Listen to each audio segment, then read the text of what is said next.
Hey guys, Ronnie Calhoun here with Miss Lou Champion Spotlight. This evening we're in studio with one of our awesome partners, Sabrina Dore with Sabrina Dore Agency. But we're not here to talk about that tonight. We're actually here tonight to tackle a subject, an issue that is it's a crisis in our country, and it's impacted a lot of us, and it's impacted your family and you directly. And what we're talking about is mental health. And we just want to kind of share your story, and hopefully people hearing your story, it'll help somebody out there. So Absolutely. How are you this evening? Doing well. Well, let's just kind of jump in with your story, and, Okay. and let's just kind of share what you're comfortable sharing. Absolutely. I think with what I have kind of seen with our generation and our age group, we have grown leaps and bounds when we talk about mental health awareness. It's not a taboo subject like it was once in the past. I agree. Those aren't things that are whispered anymore. Oh, she's getting help. Things Yeah, like that. yeah. We as our generation and the generation after ours, it has become a normal part of our lives, which is wonderful. Mm-hmm. And I love that. More employers are recognizing it and giving the benefits for it. Mm-hmm. And I think that it is really helping those of us, myself included, who struggle with mental health, with depression, with anxiety, and things like that. It has not been very long ago. It's only been about 22 years now that my brother, Clint Patrick, committed suicide at age 23. I was 19 at the time, and those times were not like they are now. That was a very taboo subject. That was something that was still whispered about, and it was not something that was dealt with directly. We didn't have conversations with anybody when I was growing up about if you feel like you may, be suffering from depression, or if you feel like you may think about suicide, here's people you can talk to. When I was coming up, it was just not made readily available to us. And so that has been something I have been very passionate about since Clint's death, is making sure that it's not something that should be taboo. It's not something that should be kept a secret or something that we should feel ashamed of. It does not make us lesser. I 100% agree with you there. I'm glad to see that we're moving. I think whenever we were growing up, it's more like, just be tougher. Yeah. You know, and I think that it's a good thing that people are starting to recognize it as an illness, right, and not a weakness. Absolutely. It's not a weakness. It's part of all of our lives. It's something that affects all of us one way or the other. It is. So go ahead.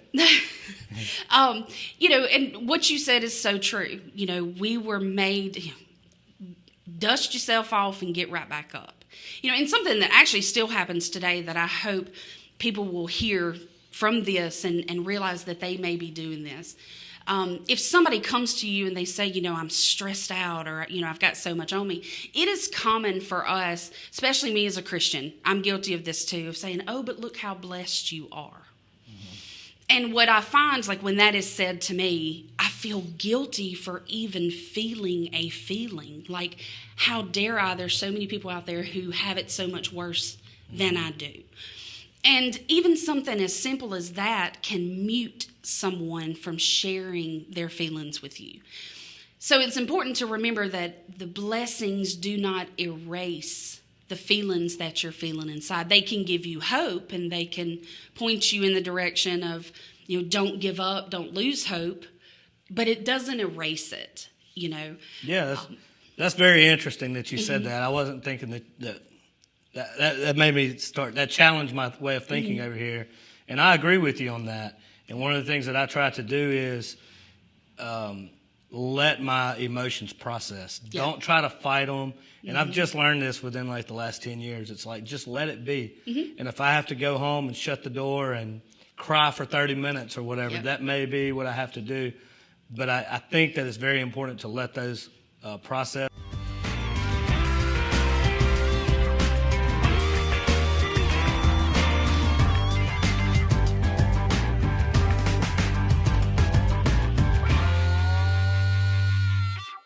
Hey guys, Ronnie Calhoun here with Miss Lou Champion Spotlight. Summer's here, and that means long hot days in the Miss Lou. Our friends at Natchez Heating and Cooling are here for you. They make sure you never have to worry about your home's health or efficiency. When you need them, they show up. It's as simple as that. So call Natchez Heating and Cooling for all of your HVAC needs.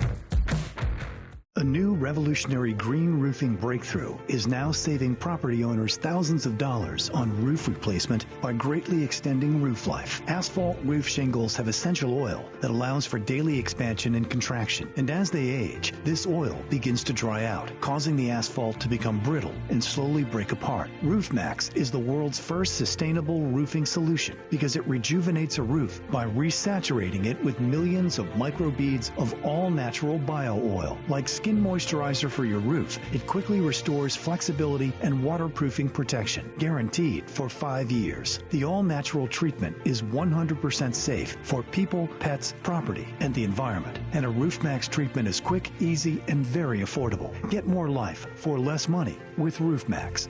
A powerful fusion of science and nature.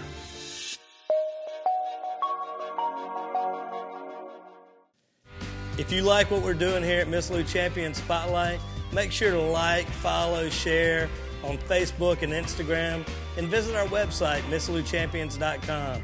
It costs you nothing, and it helps us to continue to shine the spotlight on awesome people right here in our community.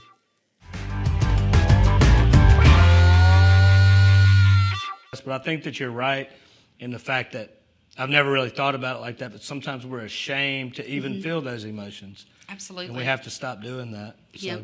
Go ahead and jump back in. It is, but it's a common thing. If I came to you and I said, you asked me how's work, man, I am so stressed. Those days just never end. It would be a common response. But yeah, man, you are successful. You know what I mean? Yeah. And you're doing it to support me. But I may be coming to you saying, hey, can you help me? I need help, yeah. You know what I mean? So just something to kind of reflect on, something like that. It could be the smallest thing. Like I know with Clint, one of the most common things that was said after he passed from everyone who knew him was, I never would have imagined that it would have been Clint. He was popular and he was funny and he was well liked and he had a 4.0 in college and all of these things that would normally describe someone as being successful and on their way to a great future. And he kept it hidden from all of us. I mean, I was in college with him at NOU. It was NOU back then. And we had lunch every single day. And I didn't see it because he didn't want me to. He had perfected pushing it all down because you can't really tell somebody when you're in the prime of your life, so to speak, or the best years of your lives, which is what college is supposed to be. It's hard when everybody considers you to be a certain way to then come back and say, hey, man, I need help. It was definitely hard in 2000 when it happened. So let's talk a little bit about Clint growing up. Tell us about him. Man, Clint was something. I mean, you use that verbiage when you can't think of anything else. Yeah. He was just all around everything. I mean, growing up, he was involved in sports. He starred in the school plays, and he played, volleyball and football and basketball and all those things. I mean, he was everywhere all of the time. And I can remember the phone ringing all night long with girls calling to talk to him, And I mean, he was really good in school. He was the class clown, that comedy throws in there, and all of the teachers loved him. He was Mr. VHS, it was all of those things. And then when he went off to school and to college and decided he pledged with a fraternity, and he had this huge group of friends around him all the time. He was never that one that was in his room by himself listening to his music and not interacting. He was very outgoing, outspoken. Anytime anybody needed anything, he was there. You know, if somebody needed backup for one of those spur levy fights, he was there. You know, I mean, he was everywhere he needed to be all the time. And so I think that is why a lot of people will say, I just couldn't believe that it was Clint, you know. And, of course, the most common question for people who are close to you, you know, after a loved one commits suicide is, why? Who knows? Yeah. Who knows why? Because the sad truth is, and the guilt that I have carried, is I didn't give him the chance to tell me. You know, I didn't see the signs and open that up for that conversation. While I was only 19 years old and was a child myself, you still carry that guilt with you even after these 22 years. But I've learned a lot in those 22 years about reasons that, maybe signs I missed is the best thing to say. Signs I missed. So let's talk a little bit about that, because you said, you know, there were no signs. In hindsight, what are some things that you think maybe were there? Well, I remember, you know, with Clint, it wasn't manifested in sadness or withdrawing, which a lot of times it is. It is the, you know, just the depression and withdrawal. With Clint, it manifested in anger and almost to the point of violence. And I mean, he wasn't out, you know, beating people up or anything like that, but his temper was shorter and shorter and shorter. And I recognize that now as an adult, looking back on the memories, you know, of us, that was a key change in his personality, who was not that way. You know, he didn't really have that trigger temper. I didn't recognize it then. I thought maybe it was just stress, or, you know, because college is one of the most stressful times. I mean, It truly is. We always talk about, you know, getting married is stressful, having kids is stressful, your job is stressful. But for these young adults who are put into this position where they're supposed to decide their whole lives in a very short period of time, and all of a sudden they're on their own, that is so stressful for those young adults who are really still children. Especially ones who feel the need to be right, and they're leaders, and I have to get this right. People are counting on me, and this and that. It's hard. Absolutely. You know? All of those accolades you won in high school become the weight that you have to carry. Yeah, the expectations. Yeah. As you're trying to move forward into your future. So is this is college you're talking about, when you started seeing these anger changes? Yes. Yep. And that's when it really started. I think that's when it got the worst for him. The whatever mental illness he was suffering from and did not know who to turn to and did not know who to go to. I think that's when it was really triggered, was in college.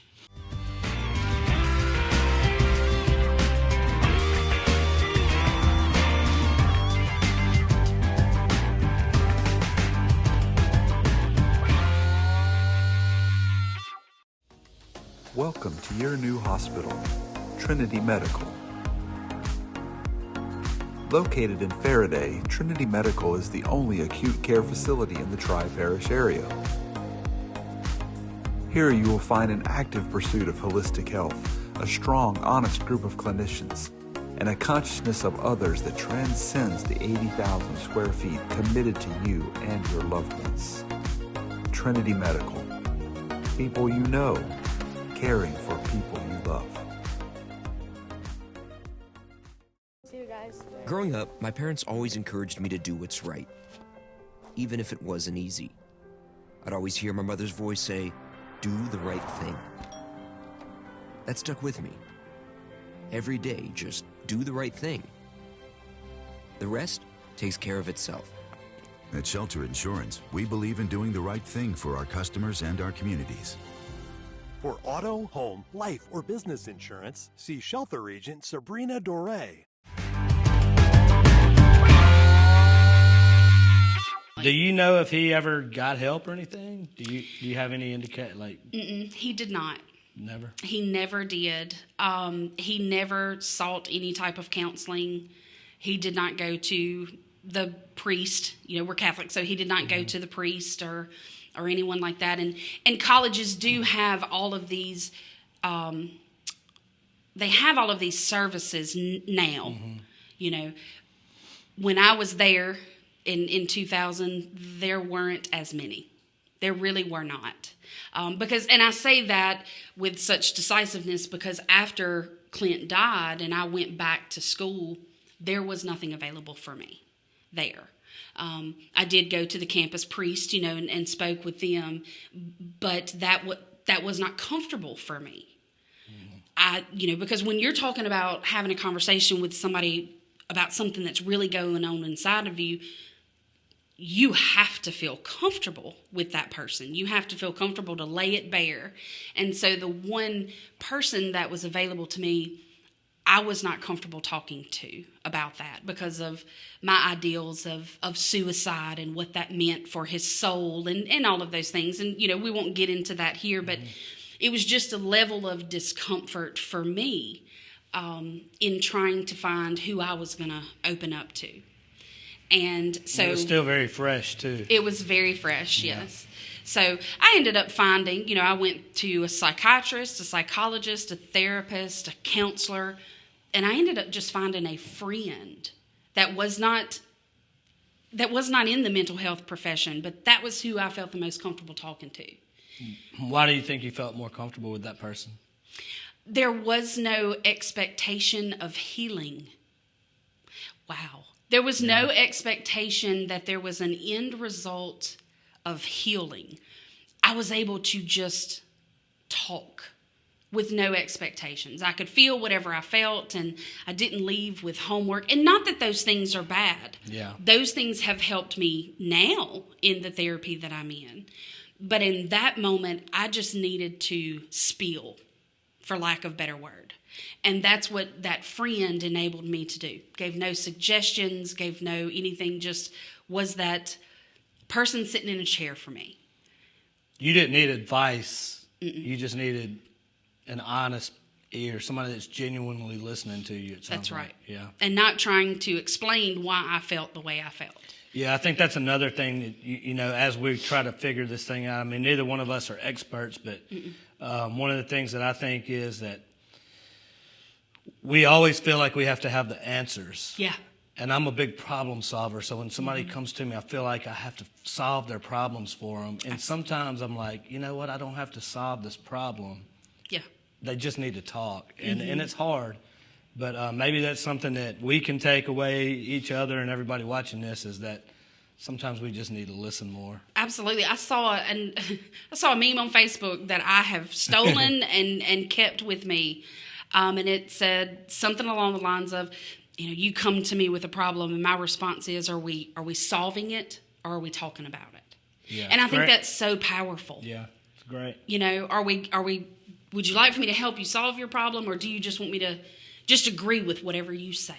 Yeah. Because sometimes that's what you need. That's true. But there is. They talk about the 5 stages of grief, and those are very valid. But everybody needs to know they are not in a perfect line. And sometimes you go back and forth, and they're not one and done either. Yeah, it's a cycle. You might go back through it. Yeah, absolutely. And I think therapy is the same way. Any type of mental health is the same way. There are stages to what you may need based on where you are.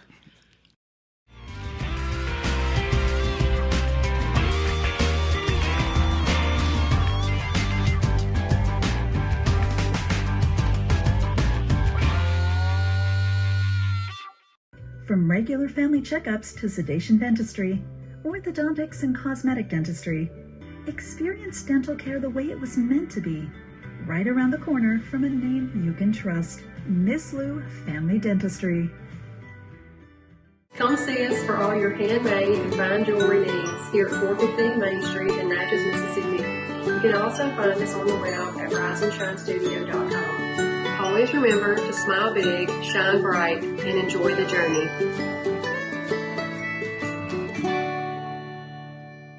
Hey guys, we just wanted to take a minute and tell you about our awesome partners who make this show possible. Trinity Medical Center, Sabrina Dore Agency, Miss Lou Family Dentistry, Go-Mart and on-the-go deli. Natchez Heating and Cooling and Plumbing. Concordia Bank and Trust, member FDIC. Hicks Chicks. The Brandon Iron Steakhouse. Hampton Inn and Suites, Natchez. Intensive Home Healthcare. The Continental Cook at the Carriage House Restaurant. Rise and Shine Studio by Melissa Vaughn. Rolling in the Dough. Crawdaddy's Fidelia.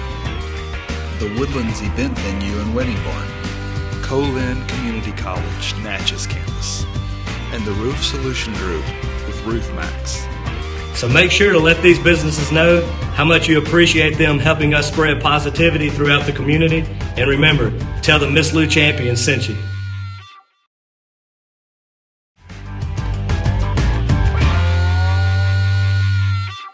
Let's kind of jump back to where we were a while ago, and I was asking you about signs and this and that. Mm-hmm. What about his close friends? I'm sure you've had conversations with them. Have they, in hindsight or before, have they said that they saw signs or anything like that? Yes, they have, and bless their hearts. The grief that the people that are left behind after a suicide, what we carry with us, the guilt that and the baggage that we carry with us is just such a heavy, heavy load to bear. And I'm going to tell you why I said that in just a second. But yes, I did, talk to them afterwards, just trying to solve that in my own head. The question of why. Everybody asked me and I didn't know. And I felt like I should have known why, And they did notice, that he would try to say, man, I'm not feeling right, or I just can't get past this, or, and they had such guilt for not recognizing just how bad it was. But again, we're talking young people. Yeah. I mean, you know what I mean? Yeah. We were all so young. We didn't know, you know what I mean? So there were some people that he may have tried to talk to, not sat down and said, hey man, I'm thinking about killing myself. Because I'm sure if that conversation would have happened, it would have been a full stop. I'm fixing to call your sister. I'm fixing to call your brother. You know what I mean? But it was maybe like a hinting to see, can I talk to you about this? You know what I mean? Is this something we can talk about? So they did see it. And I'll tell you, one of these signs where you need to just come to a full stop is when you have somebody that you have that question about. Like, how are they feeling? I can't really read them. I can't really judge them. Or you see somebody going down in that downward spiral. The day that all of a sudden they're happy again, the world stops and they become our world. And I'm going to tell you why. When someone is considering suicide, when they're thinking, this is what I need to do, everybody will be better off without me, or I'll show them, I'm going to kill myself, whatever their reasoning is. Once they've made the decision that that's exactly what I'm going to do, and they're not worried about it anymore, they're not worried when or how or if, they say, yep, I'm doing it Thursday at 11 o'clock.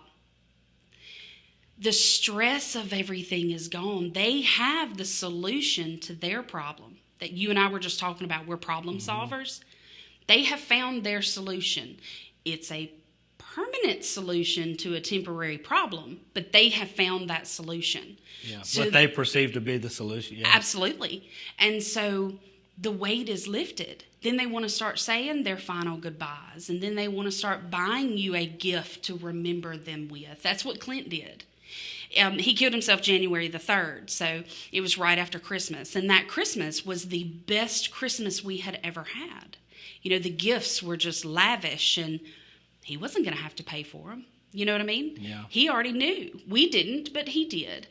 And all of a sudden, there was that turnaround. He was high school Clint again, because that stress was now off of him. He had found what he saw to be a solution to his problem. So if you know somebody that you have a question who all of a sudden turns around, don't think that they have finally figured out how to get better, because they may not have. And that, where is that line? How do you know?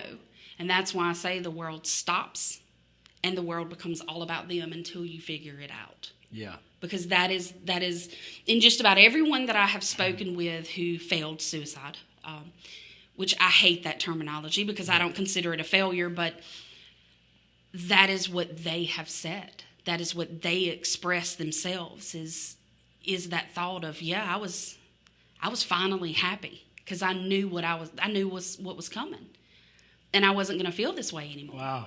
That's pretty powerful because I just assumed that people just kind of did it on the, I didn't. Mm-mm. So you found that the people that you've talked to, they usually have it planned out days and absolutely weeks, I guess. I don't know. Yeah. Wow.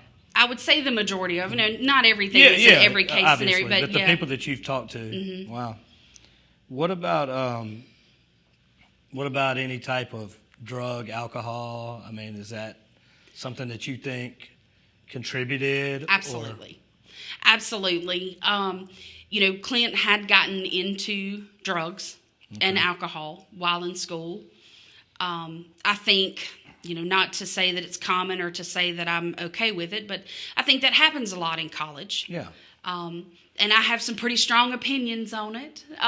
But I think a lot of times when these young adults, when these kids go off to school and they haven't been taught how to deal with all of that new world that's around them, they don't know how to handle themselves. They don't know how much is too much or what to watch out for and things like that. But yes, he had gotten into drugs and alcohol, sadly. And I think that played a huge factor in it.